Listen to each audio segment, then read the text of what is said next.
You know those apps like Gauth AI? They feel like pure magic. You just snap a photo of some crazy math problem and boom, a full step-by-step solution appears in seconds. It's wild. It feels like something out of a sci-fi movie. But what if I told you that building one yourself isn't just a fantasy anymore?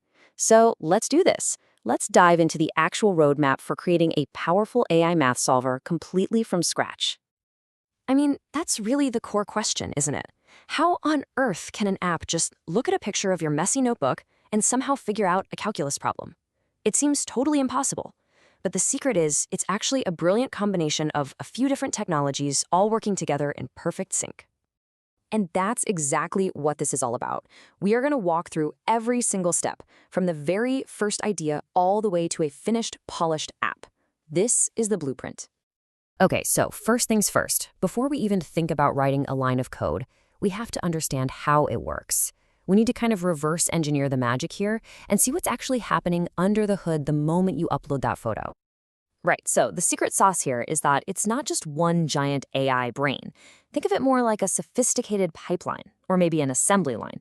It's actually a system of 4 key layers, and each one has its own specific job. It solves one piece of the puzzle and then passes it down to the next one in line. So this 4-step process is absolutely crucial. First up, you have OCR. That stands for optical character recognition, which basically just reads the numbers and symbols from your photo.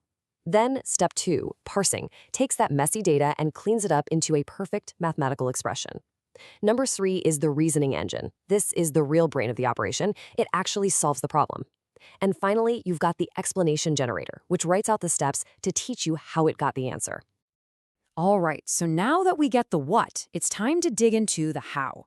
This is where our builder's journey really begins, and we're starting with the most important part of any big project, making a solid plan and picking the right tools for the job. Look, you don't have to solve PhD-level physics on day one. The strategy here is to build what's called a minimum viable product, an MVP. All that means is you focus only on the most essential features first, just to get a working, useful tool out the door. You can always add more stuff later. The motto is, start small, but start smart. And for that MVP, you need super clear, measurable goals. You can't just wing it. For example, you'd want to handle photo inputs, solve stuff like algebra and basic calculus, and give those step-by-step explanations. But here's the really important part. You set specific targets, like over 90% accuracy and a response time under 5 seconds. Goals like these are what make the whole project feel real and achievable. Okay, let's talk about the tech stack, the actual tools you'd use. For the front-end app itself, something like React Native or Flutter are fantastic choices. On the back end, Python is pretty much perfect for this. And for the AI core, well, you'd probably combine a few powerful tools, like Google Cloud Vision to read the image, a big language model like Llama 3 to understand it, and then a library like SymPy for that pinpoint mathematical precision. Okay, now we're getting to what is, without a doubt, the single biggest challenge in this whole project. Seriously, getting this next step right is what separates a cool little prototype from a genuinely useful real-world tool. And this is it. This is the step where so many projects like this just fall apart. The challenge of taking a blurry photo from a phone, with weird lighting, shadows, messy handwriting, and reliably turning it into perfect, clean, machine-readable math code, well, it's insanely hard.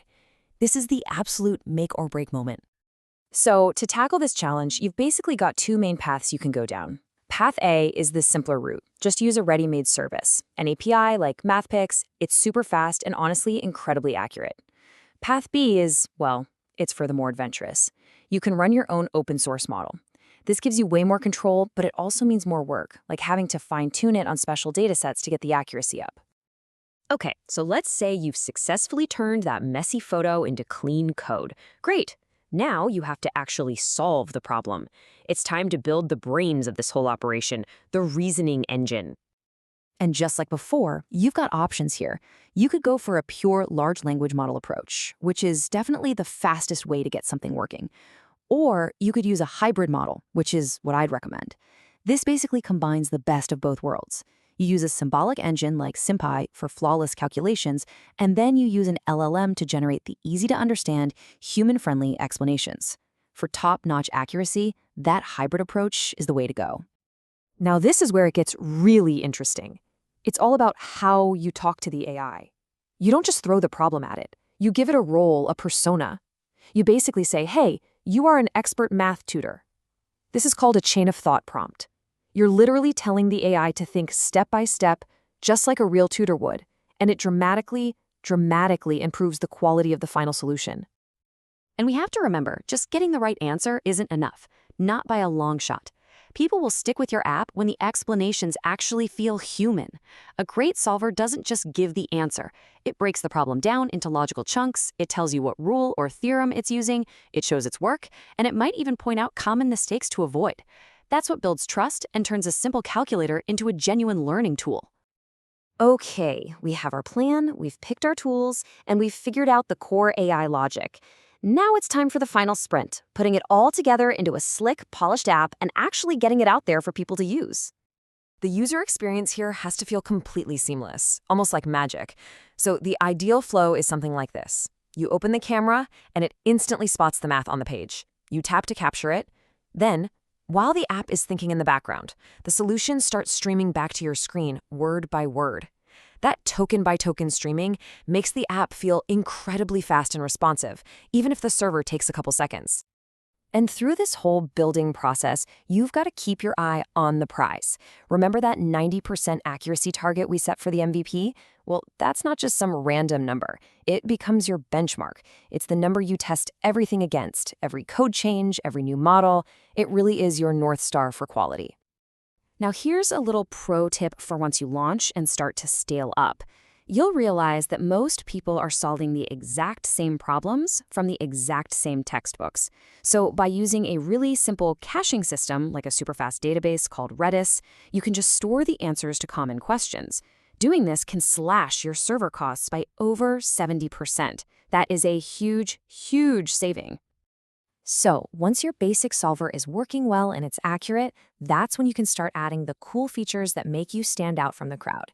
We're talking about things like built-in graph plotting, maybe showing a couple of different ways to solve the same problem, or even adding interactive widgets. This is how you level up from just a good tool to something people absolutely can't live without.